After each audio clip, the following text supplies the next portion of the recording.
Officer of the court अगर वो अपने आप को वकील कहते हैं, काला कोट उन्होंने पहना हुआ है, तो एटलीस्ट इस तरीके से आला तरीन अदलिया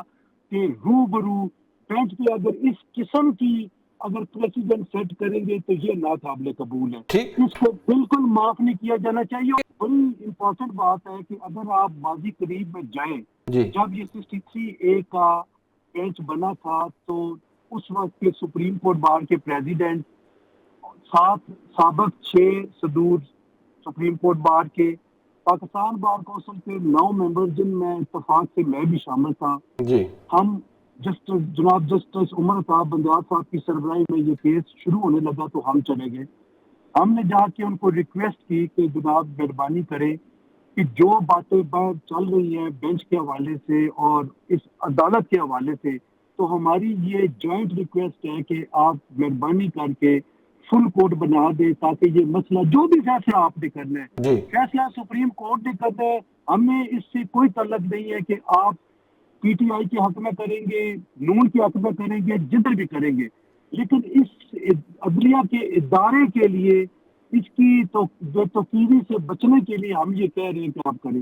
ये सिर्फ हमने 2 मिनट की रिक्वेस्ट की। ठीक है जी, चीफ जस्टिस साहब जो बेंच हेड कर रहे थे उन्होंने कहा ठीक है आपकी बात हो गई, थैंक यू वेरी मच। ठीक है, और हमने ना कोई धमकी दी,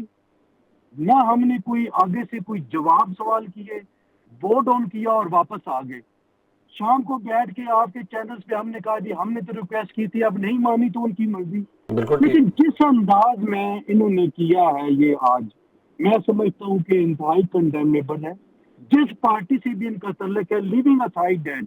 being officer of the court, अगर वो अपने आप को वकील कहते हैं, काला कोट उन्होंने पहना हुआ है, तो एटलीस्ट इस तरीके से आला तरीन अदलिया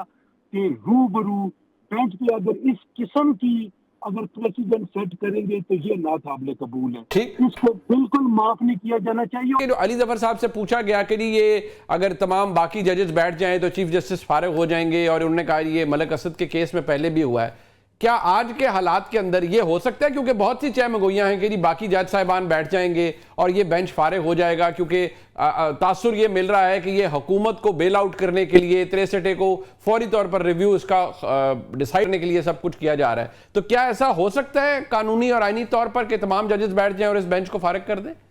देखिए, जो इस केस की पॉलिटिकल इम्प्लीकेशन है, मैं उसके न तो बेनिफिशियरी में हूँ और न ही लूजर हूँ, मुझे उससे कोई सरोकार नहीं है। मैं सिर्फ एक प्रोफेशनल लॉयर की हैसियत से एक बात करता हूँ कि अगर केस की सुनवाई पहले हो जाती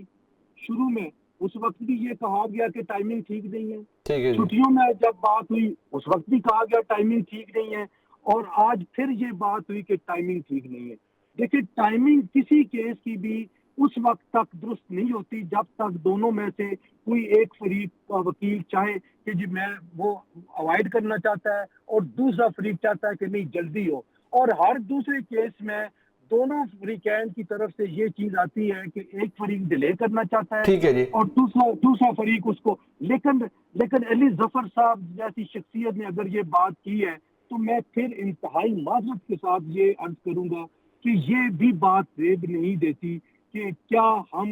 एक ऐसी जंग की तरफ जाना चाह रहे हैं, उस जंग की तरफ ले जाना चाह रहे हैं जहाँ पे एक वो इदारा जो कि अभी खुद हमारे ऑनरेबल सुप्रीम कोर्ट के ऑनरेबल जजेस। सर जंग तो लगी हुई है ना जी, मैं मेरे और आपके उसको हम प्ले डाउन जरूर कर सकते हैं। आप अपनी जगह पर बहसियत एक senior advocate supreme court of Pakistan के, बहसियत मेंबर पाकिस्तान बार काउंसिल के, लेकिन मुझे कहते हुए भी अफसोस होता है कि जंग भी है, बसद एहतराम और अफसोस के साथ कहूंगा कि तूफान बदतमीजी भी है और बहुत कुछ है, लेकिन ये हो रहा है।